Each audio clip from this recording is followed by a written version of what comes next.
Kisah dalam Al-Quran.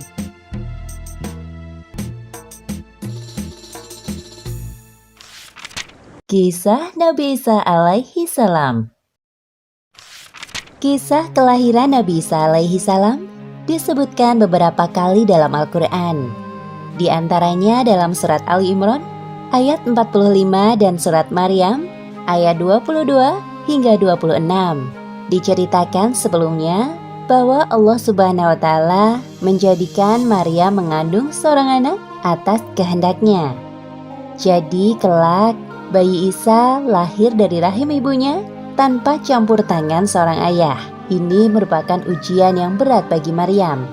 Padahal Maryam dikenal sebagai perempuan yang taat beribadah dan menjaga diri dari laki-laki yang bukan mahramnya.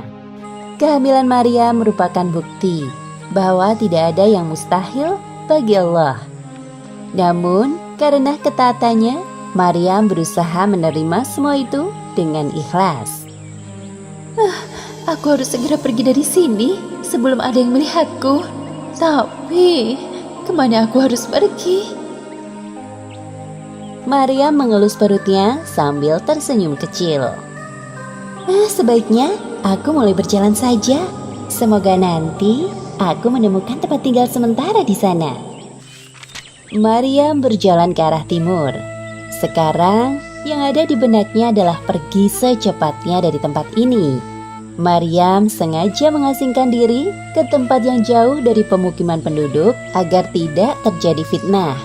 Terkadang muncul di benak Maryam perasaan malu dan sedih dengan keadaannya sekarang, yaitu mengandung seorang anak tanpa perantara seorang suami. Namun ketika perasaan sedih itu muncul, Maryam kembali ingat dengan firman Allah yang disampaikan melalui perantara malaikat Jibril. Seperti yang disebutkan dalam Al-Quran, surat Ali Imran ayat 45. Hai Maryam, sesungguhnya Allah menggembirakan kamu dengan kelahiran seorang putra yang diciptakan dengan kalimat yang datang daripadanya. Namanya Al-Masih Isa putra Maryam, seorang terkemuka di dunia dan akhirat, dan salah seorang di antara orang-orang yang didekatkan kepada Allah. Ya Allah, berikanlah hamba-Mu ini kekuatan untuk menjalankan ujian yang berat ini. Sesungguhnya hamba hanyalah manusia yang lemah dan padanya kekuatan dari Engkau ya Allah. Maryam hidup berpindah-pindah dari satu tempat ke tempat lain. Hal itu ia lakukan agar tidak ada yang mencurigai perubahan bentuk perutnya yang mulai membuncit seperti perempuan hamil pada umumnya.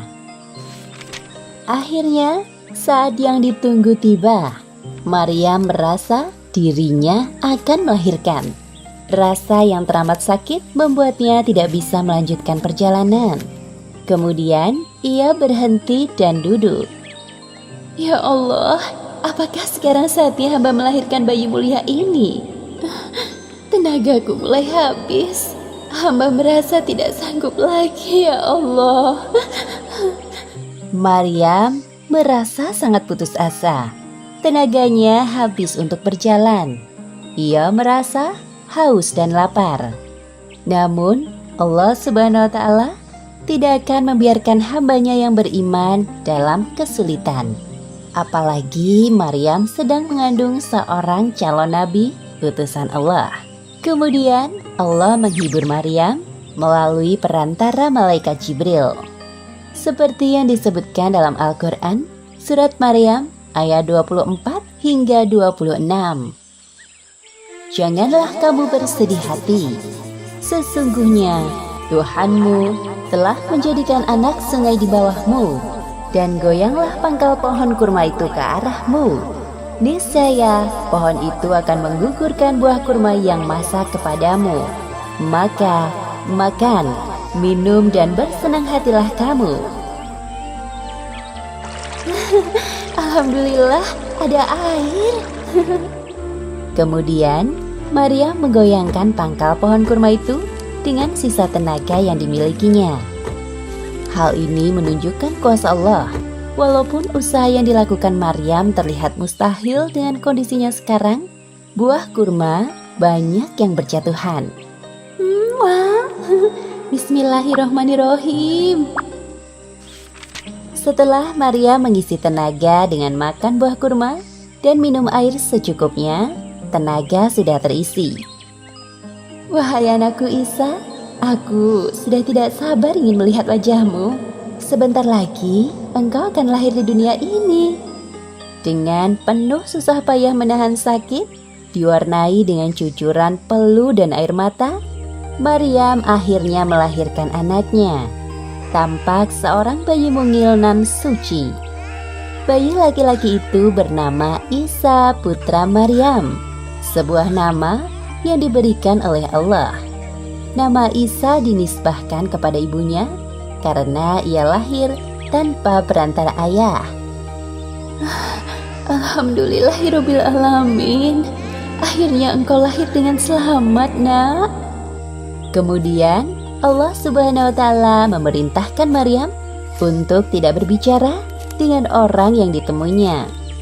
Seperti yang disebutkan dalam lanjutan surat Maryam ayat 26.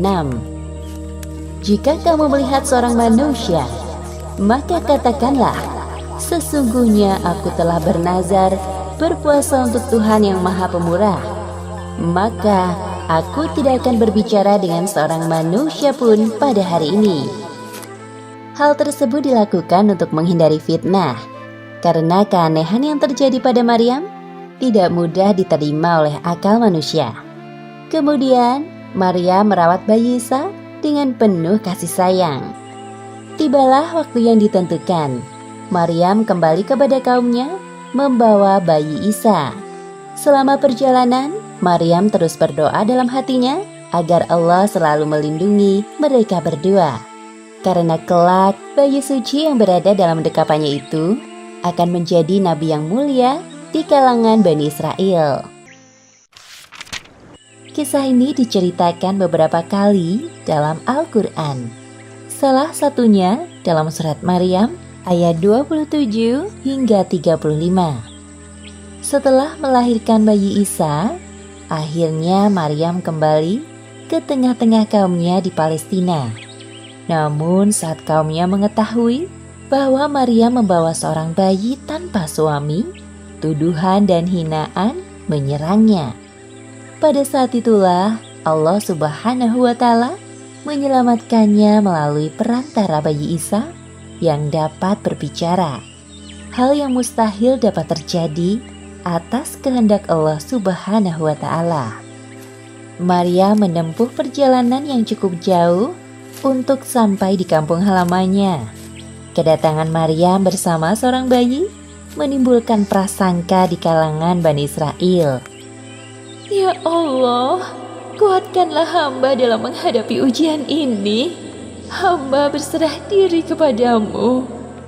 Kondisi Maryam yang sekarang telah berbeda membuat Bani Israel bertanya-tanya. Karena selama ini yang mereka tahu Maryam adalah seorang wanita yang sangat menjaga diri dari laki-laki bukan mahram. Kemudian mereka mencerca Maryam dengan berbagai pertanyaan. Wahai Maryam, sebenarnya engkau selama ini pergi kemana? Apa jangan-jangan engkau malu jika kami sampai mendengar tentang kehamilanmu? Apa? Maryam hamil? Orang-orang di sekitar yang mendengar percakapan tersebut juga penasaran dengan jawaban dari Maryam tentang asal-usul bayinya. Mereka yang tadinya tidak peduli mulai mendekati Maryam. Pantas saja dia menghilang cukup lama selama ini. Jika memang benar engkau hamil dan itu anakmu, lantas siapa ayah bayi itu? Namun, tidak ada jawaban yang keluar dari mulut Maryam. Hal ini dilakukan Maryam atas perintah Allah Subhanahu wa Ta'ala. Hei Maryam, sesungguhnya kamu telah melakukan sesuatu yang amat mungkar. Mengapa engkau hanya diam saja, wahai Maryam? Jika memang benar itu bayimu, siapakah ayahnya? Jangan membuat kami menerka-nerka seperti ini. Bani Israel mulai terpancing emosi karena Maryam tidak menjawab pertanyaan mereka dan mulai menyindir Maryam. Padahal ayahmu sekali-kali bukanlah seorang yang jahat dan ibumu bukanlah seorang pezina. Maryam sangat sedih dan hancur mendengar tuduhan dari kaumnya. Apalagi orang tuanya juga ikut mereka hinakan. Padahal yang selama ini kaumnya tahu bahwa ia sangat menjaga kehormatannya. Namun, Maryam mencoba untuk bersabar menghadapi ujian ini. Wahai Maryam, sebenarnya siapa laki-laki yang telah membuatmu seperti ini? Bagaimana kami akan berbicara dengan anak kecil yang masih dalam ayunan? Pada saat inilah Allah Subhanahu wa Ta'ala menunjukkan kuasanya melalui bayi Isa yang dapat berbicara layaknya orang dewasa. Seperti yang disebutkan dalam surat Ali Imran ayat 46. Dan dia berbicara dengan manusia dalam buayan. Dan ketika sudah dewasa, dan dia adalah salah seorang di antara orang-orang yang saleh. Sesungguhnya aku ini hamba Allah. Hah, dengar, bayi itu bicara. Dia memberikanku Alkitab atau Injil, dan dia menjadikan aku seorang nabi. Subhanallah. Jadi, engkau adalah seorang nabi utusan Allah? Ya Allah, Maha Suci Allah. Perhatian semua orang tertuju pada bayi dalam gendongan Maryam. Perkataan bayi Isa ini ditujukan untuk membersihkan nama baik ibunya dari tuduhan zina oleh kaumnya. Kemudian bayi Isa juga menjelaskan tentang tugas kerasulannya kelak. Dia, Allah, menjadikan aku seorang yang diberkati di mana saja aku berada. Dan dia memerintahkan kepada aku mendirikan sholat dan menunaikan zakat selama aku hidup. Dan berbakti kepada ibuku. Dan dia tidak menjadikan aku seorang yang sombong lagi celaka. Orang-orang yang menyaksikan kejadian tersebut merasa kagum dengan mukjizat bayi Isa yang dapat berbicara. Tuduhan mereka selama ini kepada Maryam sebagai perempuan pezina adalah tidak benar. Wahai Maryam, maafkan kami telah menuduhmu berbuat zina. Sungguh, kami termasuk golongan orang-orang yang menyesal. Maafkan perkataan kami yang telah menyakiti hatimu. Benar Maryam, maafkan kami. Akhirnya, orang-orang yang menghina Maryam sadar bahwa Maryam adalah perempuan yang mulia. Meskipun kehamilan Maryam terjadi atas kehendak Allah, bukan berarti bayi Isa adalah anak Allah. Seperti yang disebutkan dalam surat Maryam ayat 34 hingga 35. Itulah Isa putra Maryam yang mengatakan perkataan yang benar, yang mereka berbantah-bantahan tentang kebenarannya. Tidak layak bagi Allah mempunyai anak. Maha suci Dia. Apabila Dia telah menetapkan sesuatu, maka Dia hanya berkata kepadanya, jadilah, maka jadilah ia. Kisah ini disebutkan beberapa kali dalam Al-Quran. Di antaranya dalam surat Ali Imran ayat 48 hingga 52. Nabi Isa alaihi salam diutus Allah berdakwah kepada kaumnya untuk kembali ke ajaran tauhid, bahwa tidak ada Tuhan yang berhak disembah selain Allah. Pada masa ini, Bani Israel yang didominasi oleh bangsa Yahudi sangat menentang dakwah Nabi Isa. Walaupun Allah telah menganugerahkan mukjizat sebagai bukti kenabian Isa, pengikut beliau hanya sedikit. Nabi Isa hidup satu zaman dengan Nabi Yahya alaihi salam. Nabi Yahya adalah putra Nabi Zakaria. Nabi Yahya diutus lebih dahulu untuk berdakwah kepada Bani Israel, yang kemudian dilanjutkan oleh Nabi Isa. Wahai kaumku, sepeninggalku kelak, Isa Al-Masih akan meneruskan dakwah perjuanganku. Jangan sekali-kali kalian mendustakannya, dan tetaplah berpegang teguh keimanan kalian kepada Allah Subhanahu wa Ta'ala. Sepeninggal Nabi Yahya, Bani Israel dan Yahudi kembali kepada tabiatnya. Mereka hanya taat ketika Nabi datang. Setelah itu kembali ingkar. Bahkan sejak Isa masih dalam buayan, mereka berencana untuk membunuhnya. Sementara itu, kehidupan Isa dan ibunya penuh dengan ancaman dari kaumnya. Akibatnya mereka hidup berpindah-pindah dari satu tempat ke tempat yang lain. Seperti yang disebutkan dalam Al-Quran, surat Al-Mu'minun ayat 50. Dan kami melindungi mereka di suatu tanah tinggi datar, yang banyak terdapat padang-padang rumput dan sumber-sumber air bersih yang mengalir. Isa tumbuh dengan pengasuhan yang baik. Selama itu pula, Isa mempelajari berbagai ilmu sampai akhirnya beliau dewasa dan berdakwah kepada kaumnya. Seperti yang disebutkan dalam Al-Quran, surat Ali Imran ayat 48. Dan Allah akan mengajarkan kepadanya Alkitab, hikmah, Taurat, dan Injil. Nabi Isa mengetahui bahwa terjadi penyimpangan ajaran dari kitab Taurat yang dilakukan oleh pendeta Yahudi. Namun, beliau tidak tinggal diam melihat hal tersebut. Wahai kaumku, apa yang sedang kalian lakukan? Engkau ini siapa? Apakah engkau Isa? Benar, aku adalah Isa bin Maryam. Aku datang kepadamu membenarkan Taurat yang datang sebelumku. Aku juga datang membawa mukjizat dari Allah. Sudahlah Isa, janganlah mengganggu pekerjaan kami. Nabi Isa sangat sedih melihat kaumnya yang telah melupakan Allah. Mereka hanya mempercayai ajaran dari nenek moyang mereka, penyembah patung anak sapi.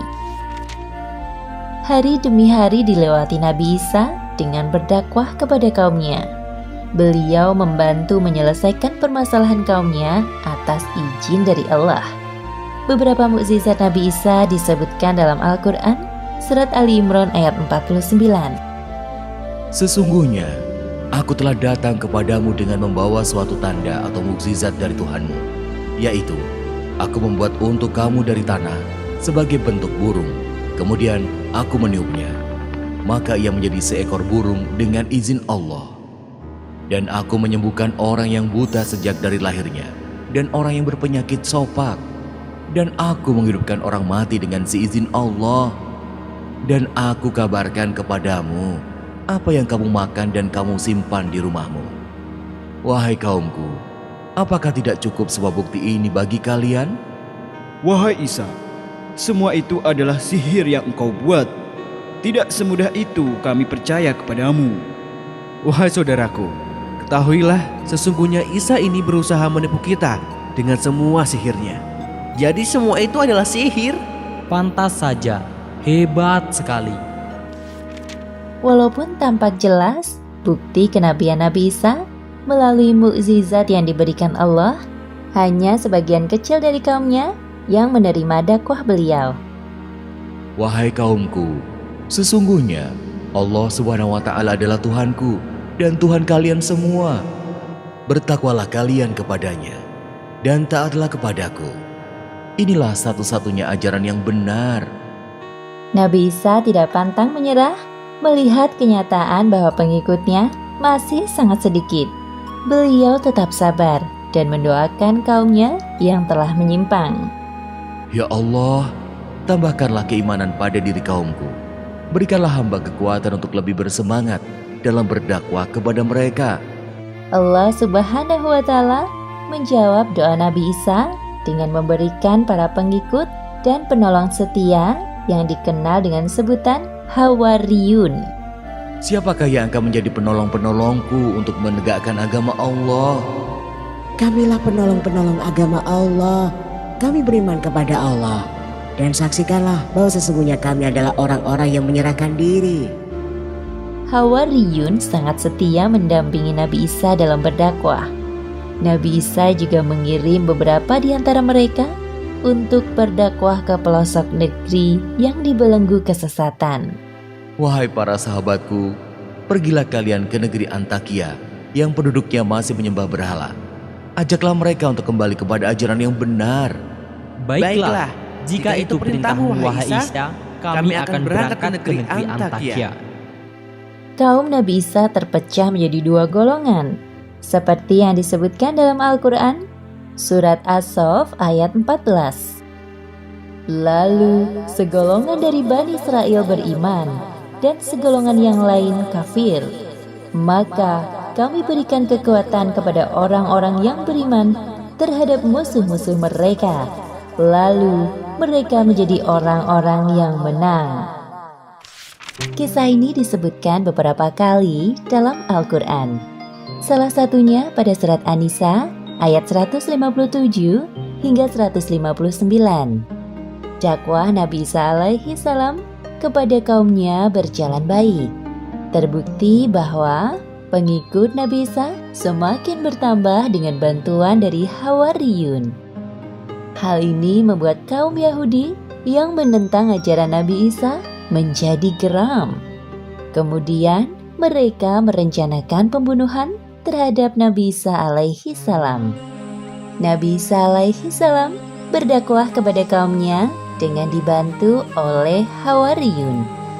Ketulusan dan keikhlasan mereka dalam membantu dakwah Nabi Isa sangat tinggi. Bahkan Allah Subhanahu wa Ta'ala menurunkan mukjizat kepada Nabi Isa atas permintaan Hawariyun. Wahai para sahabatku, terima kasih atas kesigapan kalian dalam membantu perjuangan dakwahku selama ini. Semoga Allah SWT membalas setiap kebaikan kalian menjadi berkali-kali lipat. Wahai Nabiullah, ini merupakan perintah dari Allah Subhanahu wa Ta'ala. Lagi pula, kami merasa tersanjung ikut andil dalam perjuangan dakwahmu. Pada suatu hari dalam perjalanan, salah satu dari pengikut setia Nabi Isa merasa kelaparan. Mereka saling pandang dan tersenyum kecil. Percakapan antara Nabi Isa dan Hawariyun disebutkan dalam Al-Quran Surat Al-Maidah ayat 112 hingga 114. Wahai Isa putra Maryam, sanggupkah Tuhanmu menurunkan hidangan dari langit kepada kami? Bertakwalah kepada Allah jika betul-betul kamu orang yang beriman. Kami ingin memakan hidangan itu, dan supaya tentram hati kami, dan supaya kami yakin bahwa kamu telah berkata benar kepada kami, dan kami menjadi orang-orang yang menyaksikan hidangan itu.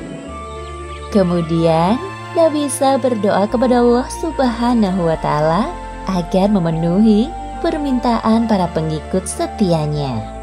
Ya Tuhan kami, turunkanlah kiranya kepada kami suatu hidangan dari langit yang hari turunnya akan menjadi hari raya bagi kami, yaitu bagi orang-orang yang bersama kami dan yang datang sesudah kami, dan menjadi tanda bagi kekuasaan Engkau. Beri rezekilah kami, dan Engkaulah pemberi rezeki yang paling utama. Allah Subhanahu wa Ta'ala menjawab doa Nabi Isa seperti yang disebutkan dalam Al-Quran Surat Al-Maidah ayat 115. Allah berfirman, sesungguhnya Aku akan menurunkan hidangan itu kepadamu. Barang siapa yang kafir di antaramu sesudah turun hidangan itu, maka sesungguhnya Aku akan menyiksanya dengan siksaan yang tidak pernah Aku timpakan kepada seorang pun di antara umat manusia.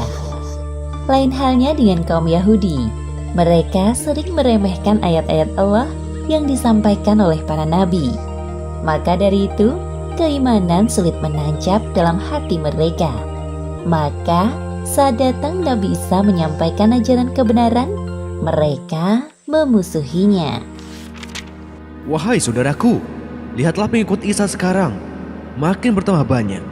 Bisa-bisa murid-murid kita diambilnya pula. Benar, wahai saudaraku, pasti karena tipuan sihirnya, apalagi dia punya murid-murid yang setia. Kita tidak bisa diam saja dan menunggu keadaan berubah. Hanya ada satu cara untuk mengubah keadaan ini, yaitu melenyapkan Isa dari negeri ini. Nabi Isa alaihi salam selalu berdoa kepada Allah untuk menghadirkan keimanan di hati kaum Bani Israel dan Yahudi. semata-mata agar kaumnya mau kembali beriman kepada Allah Subhanahu wa Ta'ala. Salah satu tujuan dari dakwah beliau adalah mengabarkan tentang kedatangan Muhammad Sallallahu Alaihi Wasallam sebagai penutup para nabi. Wahai kaumku, berkumpullah sebentar. Ada hal penting yang ingin aku sampaikan kepada kalian. Sebuah kabar yang menggembirakan. Hal penting? Kabar gembira? Apa maksudnya? Orang-orang yang awalnya tidak peduli berbalik mendekati Nabi Isa. Mereka penasaran dengan kabar yang akan disampaikan Nabi Isa. Kabar gembira apa, wahai Isa? Cepat, katakan. Jangan membuang-buang waktu kami. Iya, cepatlah katakan sekarang. Wahai kaumku, cepat atau lambat, kelak saat ajal tiba, aku akan meninggalkan kalian. Aku tidak ingin kalian menjadi kaum yang zalim selama-lamanya. Hal penting yang ingin aku sampaikan ini adalah tentang Rasul penerusku. Beliau adalah Rasul penutup para nabi. Maksudmu Rasul terakhir? Iya, benar. Namanya Ahmad atau Muhammad. Dia lahir di daerah yang tumbuh banyak pohon kurma. Apa? Tidak mungkin. Kenapa tidak di sini? Dari keturunan bangsa kita. Omong kosong dengan semua itu. Wahai Isa, kami tidak percaya perkataanmu sedikit pun. Apakah engkau ingin memecah belah bangsa kami dengan mengatakan hal itu? Wahai Isa, kita ini Bani Israel, bangsa terbaik dari yang terbaik. Sudah, mari kita bubar. Ternyata benar dugaanku. Isa hanya membuang-buang waktu kita saja. Wahai kaumku, semua yang aku sampaikan ini adalah... Belum sempat Nabi Isa menyelesaikan perkataannya, kaumnya pergi. Wahai kaumku, bersikap lemah lembutlah kalian terhadap sesamamu. Jangan sekali-kali kalian menindas orang yang tidak bersalah. Sesungguhnya, ajaran Allah sangat membenci kekerasan terhadap semua makhluknya.